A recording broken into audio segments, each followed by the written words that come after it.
साहब जी, आपने कभी तत्वदर्शी संत सुना क्या? कभी नहीं जाना। कब सुना होगा? नहीं सुना? ये तत्वदर्शी किसने बताया? तत्वदर्शी संत, ये तत्वदर्शी संत अपनी गीता में बताया है श्री कृष्ण भगवान ने। कृष्ण भगवान को जानते होगे? श्री कृष्ण भगवान जी ने अर्जुन से बोला है, अर्जुन अगर तू पूर्ण परमात्मा को पाना चाहता है तो किसी तत्वदर्शी संत की खोज कर, वो तेरे को तत्व ज्ञान से अवगत कराएंगे। फिर अर्जुन ने बोला कैसे मिलेगा तत्व, बताइए भगवान।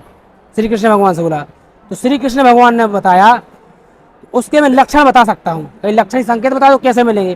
तो श्री कृष्ण भगवान ने गीता अध्याय 15 श्लोक नंबर 1 से 4 में एक संसार रूपी पीपल के वृक्ष का वर्णन किया कि उदय मूलम अदय शाखम, ऊपर को जड़ नीचे को शाखा वाला एक संसार रूपी पीपल के वृक्ष है। अर्जुन से बोला, अर्जुन जो इस पीपल के वृक्ष को, जड़ कौन है, तना कौन है, डाल कौन है और डालियां कौन है और पत्ते कौन है, जिसको छंदासी, छंदासी यानी भिन्न भिन्न है, जिसको विभाग विभाग बता दे तो अर्जुन तू समझ लेना वही तत्वदर्शी संत है, संत है। और एक बात और बोल दी कि उच्च संत से मिलकर और उसके बाद जाकर बड़े आदर और विनम्र भाव से अष्टांग दंडवत प्रणाम करके, जिसमें 8 अंग शरीर के जमीन में टच हो, उससे वो ज्ञान पूछना, तत्व ज्ञान। जब वो तेरे को उस पूर्ण परमात्मा का पाने का मार्ग बताएगा, वो तत्वदर्शी संत है। तो तत्वदर्शी संत ने अभी वर्तमान में तत्वदर्शी संत हमारे सतगुरु रामपाल जी महाराज जी हैं, जो आप यहाँ पर देख पा रहे हैं। गीता में गीता अध्याय 15 का आशय है जो दिखाया गया है, डाली तो नीचे है और जड़ ऊपर है। अभी आप जो भक्ति साधना कर रहे हैं सर, ये आप क्या है, डालियों पर पानी डाल रहे हैं। आप खुद बताइए, अगर आप डालियों पर पानी डालेंगे तो पेड़ की क्या हाल होगी? सूख जाएगा कि हरा होगा? तो पेड़ सूख जाएगा। तो आप अब ऐसी भक्ति कर रहे हैं, जो आप भक्ति कर रहे हैं आपकी भक्ति सूख रही है। हम लोग भी पहले यही भक्ति करते थे, क्योंकि हमको पहले तत्वदर्शी संत के बारे में नॉलेज नहीं था, अब पता लग गया। आज आपको पता लग गया तत्वदर्शी संत के बारे में।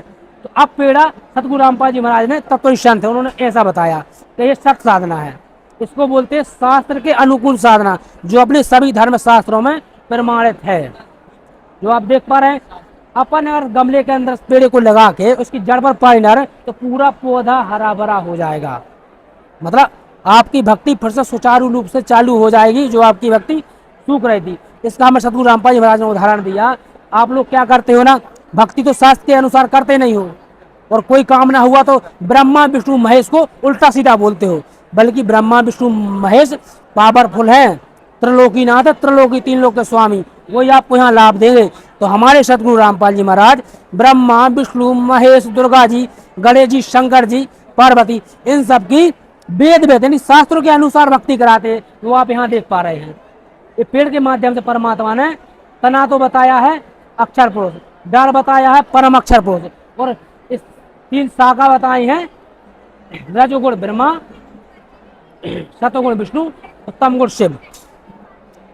जब आप इस पेड़ की ऐसी भक्ति करेंगे तो ये सब खुश हो जाएंगे। मतलब इसका कहने का मतलब है, जब आप पेड़ की जड़ मतलब शास्त्र के अनुरूप परमात्मा की मतलब साधना करेंगे, भक्ति करेंगे ना, तो आपके सब खुश रहेंगे।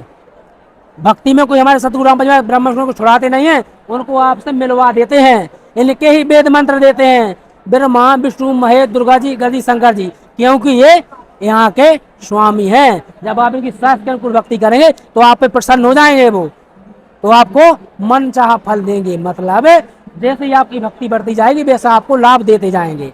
हमारे सतगुरु रामपाल जी महाराज ने हमारी भक्ति की शास्त्र के अनुकूल विधि बता दी, इसलिए लोग बाग उनको भुला भला कहने लगे, बल्कि ज्ञान समझा नहीं है, अपने मन से ही आडम्बर जाने लगे। अब आप लोगों ने देख लिया, अब आप अपने गांव जाएंगे या अपने शहर जाएंगे तो जरूर अपने मतलब गांव के लोगों को बताना कि संत रामपाल जी महाराज ही हैं पूरी पृथ्वी पर, जो भक्ति को जीवित रखने की भक्ति बता रहे, सब साधना बता रहे।